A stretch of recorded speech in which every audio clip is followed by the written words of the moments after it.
بسم اللہ الرحمن الرحیم۔ السلام علیکم۔ ایک عارضی منزل سے دوسری عارضی منزل کی طرف کا سفر۔ آج میرا آپ لوگوں سے ایک سوال ہے۔ جیسا کہ آپ لوگوں کے علم ہے کہ ابھی انتخابات چل رہے ہیں، ایک آدھ دن میں ووٹنگ ہے، تو میرا ایک سوال تھا اور اس سوال کے کرنے کی کچھ وجوہات بھی تھی۔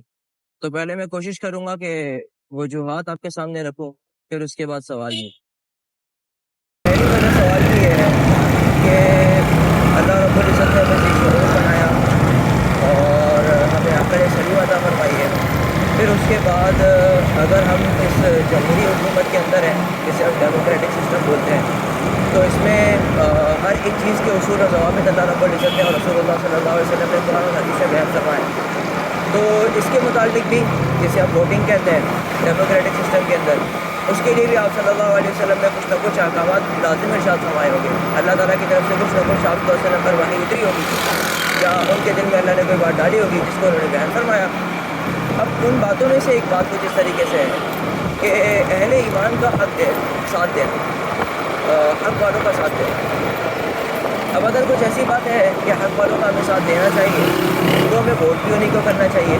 جیسے کہ امام حسین رضی اللہ تعالیٰ عنہ کی شہادت کا عظیم واقعہ میں پیش آیا، تو اس واقعہ کے اندر بھی ہم دیکھتے ہیں کہ یزید کی حکمرانی کو انہوں نے قبول نہیں کیا، ایکسیپٹ نہیں کیا۔ وہ چاہتے تو ان کو ووٹ دے سکتے تھے، بیسیکلی بات تو ووٹ ہی کی تھی نا، کہ وہ خلافت تھی جس کو وہ ڈیمانڈ کر رہے تھے یزید۔ اور امام حسین رضی اللہ تعالیٰ عنہ وہ اور ان کی آل ان کی اولاد اس حق میں نہیں تھی کہ وہ ان کو ووٹ کرے، یعنی ان کی ریاست کو تسلیم کرے۔ تو اسی بات پہ مطلب انہوں نے اپنی گردن کو کٹانا پسند کیا، لیکن ناجائز کے خلاف انہوں نے سامنے ان کے ہتھیار نہیں ڈالے۔ یہ بات بالکل لاجیکل ہے جو سمجھ میں آتی ہے۔ اسی بات کو اگر ہم بات کرتے ہیں آگے، تو آج کے زمانے کے اندر جتنی بھی بڑی سیاسی پارٹیاں ہیں، تو ان میں سے پھر کس کو ہمیں ووٹ دینا چاہیے؟ تو اس میں علماء کہتے ہیں کہ اس جماعت کو ووٹ دو جو کہ حق میں ہو، جیسا کہ دین بھی ہمیں یہی بتاتا ہے۔ تو پھر اگر ہم اس طور پر دیکھیں تو آج کل کی جو سیاست ہے اس کے اندر حق تو ہمیں کہیں دکھتا ہی نہیں ہے۔ نہ دکھنے کا مطلب معذرت کے ساتھ یہ ہے کہ بہت سارے لوگ، بہت ساری سیاسی جماعتیں خدمت خلق کے لیے تو کام کرتی ہیں، لیکن اس کے اگینسٹ بھی بہت سارے کام ہو رہے ہوتے ہیں۔ تو اسی کے چلتے دین کے لیے کتنا کام کرتی ہیں یہ کسی کو نظر نہیں آ رہا۔ مطلب دین کے لیے کوئی بھی ایسی ریاست، کوئی بھی ایسی حکومت جو کام کر رہی ہو کہ جس میں دینی طور پر فائدہ ہو رہا ہو، یہ کہیں نظر نہیں آ رہا۔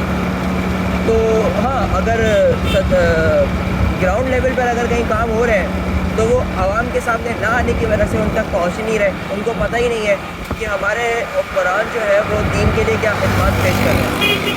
تو اسی لیے سوال یہ تھا میرا کہ اس صورتحال کے اندر ہم کس کو سپورٹ کریں، کون سی جماعت کو سپورٹ کریں۔ اگر میں بات کرتا ہوں پی ٹی آئی کی، تو پی ٹی آئی کے ٹھیک ہے، مطلب بہت ایک فین فالوئنگ ہے۔